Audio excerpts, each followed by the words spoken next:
Deixe o seu like, se inscreva no canal e ative o sininho para receber as notificações. Daniel tem um lance muito interessante com o Daniel. Nabucodonosor veio em 605 a.C., cercou Jerusalém, depois em 587 ele destruiu o templo, e nessas vindas ele levou muito judeu cativo para a Babilônia. Né? Levou muito judeu cativo para a Babilônia. E levou um jovem chamado Daniel.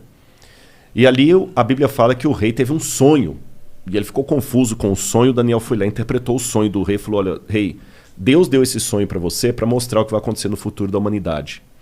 E o sonho do rei foi um sonho onde ele viu uma estátua com vários elementos, ouro, prata, bronze, ferro e ferro misturado com terra, com barro. Se eu tivesse uma Bíblia aqui, eu teria, mas ficou no carro. Mas tudo bem, eu vou citando aqui. Aí, Daniel capítulo 2, depois o pessoal pode ler em casa. E ele falou assim, o rei falou, foi isso que eu sonhei. Ele falou, pois é, rei, agora eu vou te revelar o sonho. A cabeça de ouro é o teu reino. E o seu reino vai passar. Vai vir um outro reino, que Daniel vai revelar no capítulo 7, chamado Medo-Pérsia, que vai dominar depois o seu. Depois vai vir um outro reino, chamado Grécia. Isso está no capítulo 7. Depois da Grécia vai vir um outro reino. Mas não está na Bíblia assim nominalmente, tá? A Grécia, a Medo-Pérsia e a Babilônia estão. Só dali para diante que não está. Tá. Estão as características. Aí vira uma... Porque o livro da Daniel... Mas já existia naquela época esses países? Não, 606 a.C. é só a Babilônia. Tinha a Pérsia, mas a Pérsia era um trocinho desse tamanho. Entendi. Você está entendendo? E a Grécia tinha lá no Peloponeso, aquele monte de ilhas lá, nada, né? E o detalhe, um parênteses aqui, que isso aconteceu no capítulo 2 de Daniel. Mas depois no capítulo 7, Deus dá uma visão ao profeta Daniel com essa mesma história, mas com mais detalhes. E depois no capítulo 8, com mais detalhes. Daniel vê monstros, bichos, e Deus vai explicando. Por que Deus fez aquilo? É a maneira de entender, parábola, não é? E Deus vai dando detalhes. Aí Deus fala o seguinte, como são as características? Eu estou pegando agora Daniel 2 e 7. A Babilônia vai passar, o reino que virá da Medo-Pérsia, ele será forte por um lado e fraco por outro. Ele terá duas forças. E realmente foi a junção da Média e da Pérsia, Dario e Ciro, que destruíram a Babilônia. Quando fala da Grécia, fala da Grécia de um único rei que ia dominar o mundo, mas ele mesmo se autodestruiria. E quando ele se autodestruísse, na sua força quebrou-se-lhe o poder, 4 reis iam surgir dele.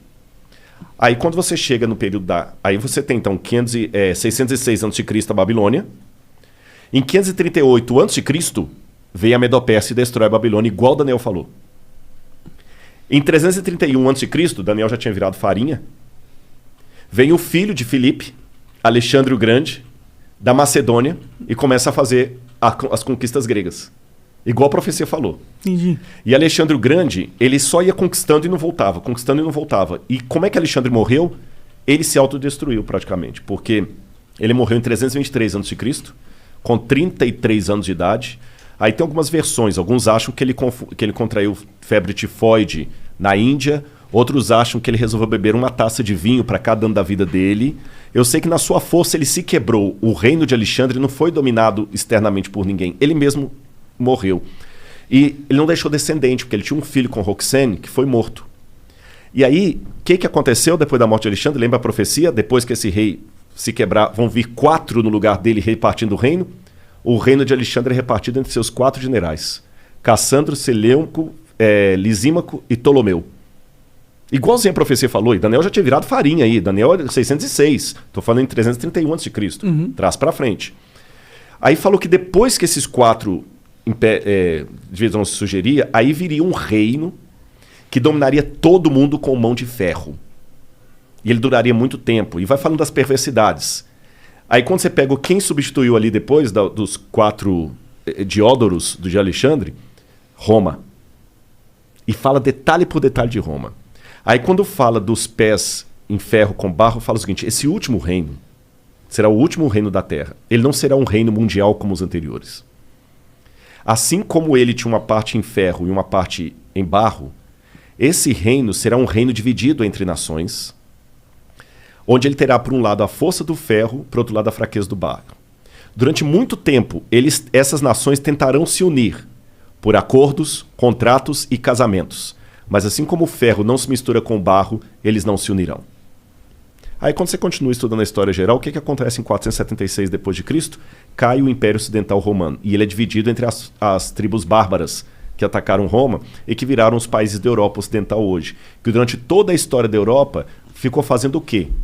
Tentando se unir. Através de casamento, por exemplo, Dom Pedro I era filho de Carlota Joaquina, a esposa dele era princesa da Áustria, tá certo? A Rainha Vitória chegou a ser chamada de vovó da Europa, porque ela tinha parente em todo lado. Lembra que o que casou com a Elizabeth agora, ele era de sangue alemão e estava na Grécia. A Europa toda tem parentes e eles não conseguiram unir a Europa. O que Napoleão tentou? O que Carlos Magno tentou fazer? Unir a Europa, não conseguiu. O que Napoleão tentou fazer? Unir a Europa, não conseguiu. O que Adolf Hitler tentou fazer? Unir a Europa e não conseguiu. Mercado como europeu, unir a Europa e não conseguiu. Agora o Brexit. A Europa pensou que unir, rachou de novo. E a profecia falou que esse reino seria um reino dividido até o fim, quando então virá uma pedra do céu que é a volta de Jesus. Eu dei um panorama assim rápido. Sabe? Então acaba com o cometa. Não, aí é um símbolo da asteroide. volta. Não é um asteroide. Fala que é uma pedra como se fosse tirada de uma montanha. É um símbolo da intervenção divina na história. Entendi. Nos dias desses reis. Então, cara, é muita coisa coincidindo assim que você vai assim, pô, mas aconteceu ao pé da letra. Isso é só um exemplo. A Bíblia está lotada de profecias. Não são profecias como música de Roberto Carlos quando você está na fossa. Qualquer uma conta a sua história. Você entendeu? Não tem música assim. Qualquer uma conta a sua história. Você tá lá, tomou um pontapé no traseiro da menina, parece que a música foi feita pra você. Sim, histórias que são arquétipos. Não, tipo não é o caso. Do herói. Isso aqui é... Histórias que se repetem na humanidade. É muito legal. E eu vou fechar essa resposta aqui, que foi só uma pincelada que eu dei, né? Durante muito tempo, muitos pensavam que tudo de Daniel era um mito. Por exemplo, se você conversasse com um cético no século XVII, XVIII, até o início do século XIX, ele dizia assim... Daniel não foi o cara que leu umas paradas que foram escritas na parede com sangue? Foi o Belsazar, que era o rei da Babilônia. Eu vou falar dele na arqueologia. Olha que interessante. Segura que eu vou falar dele. Um cético até por volta de 1820 ia falar com você assim, livro de Daniel é todo mito, bobagem, nada disso aconteceu, porque a arqueologia não existiu Babilônia. Pelo menos o grande império da Babilônia não existiu. Você vai no rio Eufrates de fora a fora e não vê nenhuma Babilônia ali. E a Bíblia e Heródoto falavam que a Babilônia, o rio Eufrates cortava a cidade, igual o Tietê e Pinheiros corta São Paulo. Aí você vai o Tietê de fora a fora e não vê rastro de cidade. Até que, em 1899, um pouco antes, a Layard começou a explorar algumas coisas e ele conseguiu encontrar tijolos com escrita estranha, que foram decifradas e descobriram o nome de Nabucodonosor. Eu mesmo tive a oportunidade de traduzir um tijolo com escrita cuneiforme. Tem um artigo publicado disso, pela USP, inclusive. Que foda. Onde eu estudei e achei o nome de Nabucodonosor. Vou contar desse tijolo para vocês daqui a pouquinho. Provou, então, que, o Nabucodonosor existiu. Mas até esse achado de Layard, falar de Nabucodonosor era algo tão ridículo na academia como falar do rei Arthur. Provou que Nabucodonosor existiu. Em 1898, 14 anos depois disso, Robert Coldray, um arqueólogo alemão, descobriu na colina de Hilá a Babilônia. E o rio Eufrates estava desviado, por isso que ele não passava dentro da cidade. Entendi. Então já provou, Nabucodonosor existiu, a Bíblia estava certa, a Babilônia também existiu. Aí, depois descobriram, quando decifraram a escrita cuneiforme, o neo-acadiano, a lista dos reis da Babilônia. Aí veio o Belsazar. Porque, segundo a Bíblia, o rei que estava no poder, quando os medo-persas atacaram a cidade, o rei da escrita na parede lá que se falou, chamava-se Belsazar. Só que quando você pegava a lista dos reis da Babilônia, o último rei era Nabonido. Então, peraí. Agora nós temos um problema arqueológico. A lista oficial da Babilônia, quando colocava os reis inteiros, o último foi Nabonido, não teve nenhum depois dele. E a Bíblia fala que o último rei era Belsazar. Aí muitos críticos falaram, tá vendo? A arqueologia desmente a Bíblia. Até que William Talbot estava trabalhando nos porões do Museu Britânico e ele descobriu um tablete que foi traduzindo as orações de Nabonido, as crônicas de Nabonido. E lá nas orações de Nabonido, ele pedia aos deuses, ao deus Marduk, que protegesse o seu filho primogênito, Bel-Uru-Achar, que é Belsazar. Aí o Talbot, caraca, bicho, o Belsazar da Bíblia existiu. Mas mesmo assim os críticos falaram, calma, isso não prova que a Bíblia está correta, porque a Bíblia coloca Belsazar como o rei da Babilônia. A única coisa que a arqueologia provou é que existiu um filho do rei chamado Belsazar.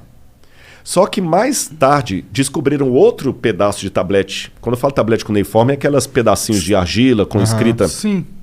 Aí trazia o que aconteceu. O Nabonido não ficava em Babilônia a maior parte do tempo. Ele ficava no oásis de Teimá. E quando os medo-persas atacaram a cidade, ele estava em Teimá, ele voltou desesperado com o exército dele, mas foi interceptado. E quem estava na cidade? Ali diz que estava o filho dele, Bel-Uru-Achar, que assumia o trono na ausência do pai. Entendi. E que naquela noite o filho foi morto, como a Bíblia fala. Agora olha que detalhe. Quando você vai no livro de Daniel, no capítulo 5, que conta essa história, o rei no desespero, quando ele vê a escrita na parede lá, que é a sentença de morte dele, ele chama os sábios da Babilônia para decifrarem, inclusive o Daniel, o profeta. E ele fala com Daniel assim, Daniel, se você decifrar a parede, eu farei de você o terceiro no meu reino. Está assim na Bíblia, farei de você o terceiro no meu reino. Agora faz sentido por que a Bíblia diz que ele prometeu o terceiro lugar. É porque ele mesmo... É o segundo. É o segundo. Cara, então você vai pegando esses detalhes, é incrível, incrível. E quando eu traduzi, por exemplo, esse tijolo, que hoje está no Museu do NASP, eu sou o curador de um museu de arqueologia lá, Da hora. e eu fiz a datação com a USP, a gente datou o tijolo por termoluminescência. Porque eu fiz primeiro a tradução do acadiano, e eu achei o nome de Nabucodonosor e do pai dele, Nabopolassar. Eu traduzi a publicação, publiquei a tradução, e depois no IPEM, a gente foi fazer a datação ali com o Casimiro Munita. É aquele negócio, a gente cruza dados contra... Eu não sou da área da química, mas aí a gente faz pares e publica artigo científico junto. Aí, quando fizemos a datação, a data da USP de termoluminescência deu 300 anos antes de Cristo para o tijolo, que eu traduzi. Da hora. Mas não foi da hora, sabe por quê? Não, porque Daniel era de 600 e pouco. 600. Eu tô com um hiato de 300 anos aí. Entendi. Aí, eu quebrando a cabeça, o Casimiro falou, não, Rodrigo, calma, não fica desesperado, não. Aí é a hora do cara explicar a área dele, que você não conhece. Aí o Casimiro me explicou assim, doutor Casimiro Munita, do IPEM. Ele falou assim, Rodrigo, a gente consegue, pela termoluminescência, datar a última queima da cerâmica. Então essa cerâmica pode ter 2.000 anos. Mas se ela sofreu um incêndio 300 anos atrás, ela vai dar que tem 300 anos. Entendi. Porque eu tô datando a queima dela e não a primeira queima. Se você coincidir de ela não ter passado por nenhum incêndio, você vai estar datando o dia que ela foi levada ao forno. Mas se ela teve um incêndio depois disso, zera. Eu falei, então bingo. Ele falou, não tem nada na história que mostre. Eu falei, bingo. Aí eu lembro que por estudar as profecias de Daniel, eu fui estudar bastante as conquistas de Alexandre, e Alexandre colocou fogo no templo de Eságuila, na Babilônia, e depois manda reconstruir. A gente deduz que foi Alexandre. Alguns têm a dúvida se foi o Alexandre ou se foi o Ptolomeu, que botou fogo, não Lisímaco, corrigindo, que botou fogo no Entemenac. Isso foi 300 anos de Cristo. 300 anos de Cristo. Então eu falei, bingo. E o único prédio da Babilônia que foi incendiado e por isso reconstruído foi o templo do Entemenac. Você está entendendo? O único. Aí eu falei, então agora eu sei, a data que eu tenho é a data do incêndio da época de Alexandre. E agora eu sei, dentro da Babilônia, de onde veio esse tijolo. Dentro do templo. Aí eu fiquei emocionado, gente. Vou falar com vocês por quê. Porque aquela inscrição que eu traduzi era uma inscrição pública. É igual você tem na Flow, que estava na parede ali embaixo e tudo, é uma inscrição pública, né? E aquela inscrição pública estava no templo do tesouro do Nabucodonosor. E a Bíblia fala que quando ele levou os utensílios de Jerusalém para lá, para humilhar os judeus, e para lembrar o início da nossa conversa lá do podcast lá atrás, que eu falei que Jeremias falou, Deus vai trazer os babilônios, porque vocês não estão obedecendo a aliança, Deus vai tirar a proteção dele, já que vocês estão procurando outros deuses. O Daniel viu os utensílios sagrados do templo sendo levados pelos babilônios lá para a Babilônia. E segundo a Bíblia, guardados na casa do tesouro do Deus. É provável que esses tesouros ficassem dentro do templo do Entemenac. Porque o Nabucodonosor e os babilônios, eles tinham o costume de fazer uma espécie de museu, antes dos museus, de guardar artefatos de espólio de guerra dentro do templo. Pode crer. Então Daniel leu com os olhos dele aquela inscrição que eu traduzi. Ah, pode crer. Agora ele leu com que espírito? Humilhado. Imagina, tudo que você tem de mais especial. Se você for religioso, aquele crucifixo que a sua avó te deu, que fez o catecismo e tudo, sendo colocado lá de qualquer maneira lá. Com um espólio de guerra. Espólio de guerra. Ou então vamos supor que aqui no programa vocês têm algumas coisas legais que falam assim, pô, isso aqui a gente guarda com carinho, porque isso aqui foi o primeiro prêmio que a gente ganhou e tudo. Sim. Aí você vê um negócio colocado lá, banalizado, te dói o coração. Daniel estava humilhado. Ele passou na porta do Entemenac e ele viu isso. E ele leu aquela inscrição. Eu sou Nabucodonosor, que foi o que eu traduzi. Rei da Babilônia, provedor dos templos de Esagla e Êxodo. Daniel deve ter feito perguntas similares às que eu fiz quando eu estava com a depressão. Onde está Deus? Tem um Salmo 139 que diz: às margens do rio da Babilônia, nós nos assentávamos e chorávamos lembrando de Sião. Aqueles que são mais antigos que eu devem lembrar de uma música antiga, né? On the rivers of Babylon. É uma música dos anos 70, 80, The Rivers of Babylon. Eu não manjo. Mas é uma música legal. Depois o pessoal dá uma googada, eles vão achar. E essa música fala desse salmo que os judeus compuseram, mas foi uma música pop, foi uma música de rock. A dor deles por estarem na Babilônia. No salmo fala assim, os que nos levaram presos pediram que nós cantássemos alguma música da nossa cidade, da nossa pátria. Mas como nós podemos cantar a música da terra com o nosso templo destruído? Então Daniel estava arrasado, igual eu estava lá no Cevisa. Uhum. Daniel leu aquela inscrição como um símbolo de humilhação. 2.600 anos se passaram. Aquela inscrição, por um golpe de sorte, não sei, entre aspas, foi encontrada por um brasileiro lá no Iraque, quando trabalhava na Mendes Júnior em construção civil. Olha lá. Esse brasileiro ia passear nas ruínas lá e via aquele monte de pedra, fez amizade com um soldado lá, futebol, Pelé. Cara, deixa eu levar um souvenir pro Brasil. Pega o que você quiser. E ele escolheu, no meio do monte de monturo lá, esse tijolo, porque tinha uns desenhos legais. Chegou no Brasil, ele falou: o que eu vou fazer com isso? Vou jogar isso fora. Aí a mulher dele falou o seguinte: não joga fora não. Doa isso pro professor Paulo Barbosa, ele é professor da escola adventista lá, de história, ele pode usar, que doou. Esse professor Paulo ficou com essa pedra uns 30 e tantos anos. Ele até morreu, esse professor. Quando foi um dia, ele foi visitar o museu do NASP e ele viu alguns tabletes com inscrição cuneiforme. E eu estava no museu nesse dia. E eu falei: eu tenho lá em casa um tijolo com esses desenhos. Eu vou doar para vocês. Que legal. Cara, eu fiquei, sabe? Como é que é? Quando eu fui à casa dele, eu peguei o tijolo na mão assim com os desenhos. Se você colocar aí, se não for abusado sobre vontade, se você colocar assim, tijolo babilônico Rodrigo Silva, vai aparecer uma foto do tijolo aí na internet, assim, tudo, né, cara? Hoje em dia é só clicar. Aí o que acontece? Eu peguei aquele tijolo, quando eu falei: professor, isso aqui não é desenho não, isso aqui é inscrição cuneiforme. Ele falou: aí o que tá escrito isso aí? Eu falei: não dá para escrever. É esse aqui, ó. Esse aqui, ó. Eu falei no ex-ateu, graças a Deus. Eu nem sabia disso aqui, não tem nada a ver com isso. Um ex-ateu Blogspot. Eu nem sei quem é, viu? Mas é esse tijolo aqui, ó. É esse aqui, ó. Ali, eu não sei se o pessoal de casa vai ficar tão nítido das fotos, que às vezes não dá, né? Não, mas ele sabe que a gente pesquisou. Pesquisou, né? Então ali aquela primeira... Parece um asterisco.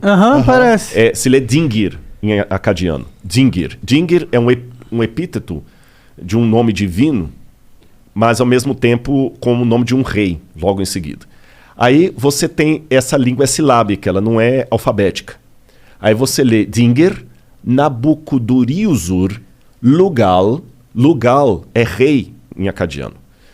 Bom, antes de entrar na tradução, eu lembro que quando ele colocou o tijolo no meu colo, falando que era desenho, eu falei: professor, isso aqui não é desenho, isso aqui é escrita. Aí ele falou assim: então lê para mim o que ele tá falando. Não dá para ler igual você lê a Folha de São Paulo, pô. Não... Eu leio isso aí, mas eu não sou professor de acadiano. É que quando você faz arqueologia, a gente estuda um pouco de egípcio, acadiano. Aí tu sabe o que é e daí tu leva pro especialista. Exatamente. Aí você vai pesquisando, vê vai traduzindo aos poucos. E tem muita língua que você até estudou, mas se você não tá falando, você esquece. Tem muita coisa que eu esqueci. Egípcio, eu ainda dei aula de egípcio na faculdade, mas acadiano eu nunca lecionei. Mas eu falei: mas eu posso decifrar. Pô, aí peguei meus dicionários lá, meus léxicos e tudo, e consegui decifrar. Então ali tá: eu sou Nabucodonosor, Lugal, rei de Acadê, Babilônia, rei da Babilônia, provedor na segunda linha dos templos de Êxida e Esagla, que é justamente o outro nome do Entemenac, aqueles templos lá. E embaixo fala filho, aí tá borrado, porque quando eu fiz a tradução, eu mandei para professores de Harvard, da Andrews, de Budapeste, que são realmente, os caras são os bocas em acadiano, para ver se eu não fiz bobagem, né? E eles confirmaram. E um professor de Budapeste acredita que onde está borrado aqui, que eu não consegui traduzir, seria filho primogênito de Nabopolassar Lugal-Lacadet, rei da Babilônia. E... Esse símbolo aqui é igual aquele lá, não? Só que aqui você lê AKD. Lá é Dinger, aqui é AKD. Você entendeu? Que é o nome da cidade. É porque o sumeriano ele traz os símbolos e dependendo de onde está ali na frase, a sílaba é outra. Que viagem. Nossa, deve ser um inferno ler isso. Não mas é legal. Aí eu sei que eu peguei o tijolo, traduzi, publiquei, porque a gente tem um negócio chamado currículo Lattes, que você precisa de vez em quando botar um... É igual o Instagram, tem que botar uma fotozinha lá, senão o pessoal é o Instagram dos inteligentes. Aliás, eu vou aproveitar aqui, vou pedir o pessoal do Instagram, eu deve ter com uns quase 300 e tantos mil seguidores. Podia verificar a gente e também. Não verificar, você também não? Eu vou verificar o Rodrigo e o Flow. Mas voltando a falar da pedra aqui, eu sei que eu peguei, consegui, eu dou a pedra, coloquei lá no museu. E que tamanho é essa pedra, mais ou menos? Mais ou menos assim, ó. Entendi. É o tijolo. Eu tô falando pedra, mas corrigi, é um tijolo. Tô ligado, parece um pedaço de uma parede. Porque era um pedaço realmente, só que ele tá quebrado ali, vocês viram, né? Aí botei no museu, mas aí só uns 5 ou 8 anos depois, que eu fui fazer a outra pesquisa com a pedra, pelo museu, pro IPEM, porque como eu falei, de vez em quando você tem que ter um artigozinho científico lá. Hoje tá difícil, eu tô escrevendo outros livros, eu não tô com condição de publicar tantos artigos científicos, mas muita gente vai olhar o seu Lattes. Você não tem nada de publicação acadêmica, congresso e tudo mais. Não passa confiança. Não passa confiança. Mas então, de vez em quando eu tenho que botar alguma coisinha lá. Então eu peguei e publiquei com a USP a datação. Foi aí na datação que completou o quebra-cabeça. Veio de Esagla. Aí agora sim... E mesmo sendo acadêmico, eu dei o espaço para o romantismo.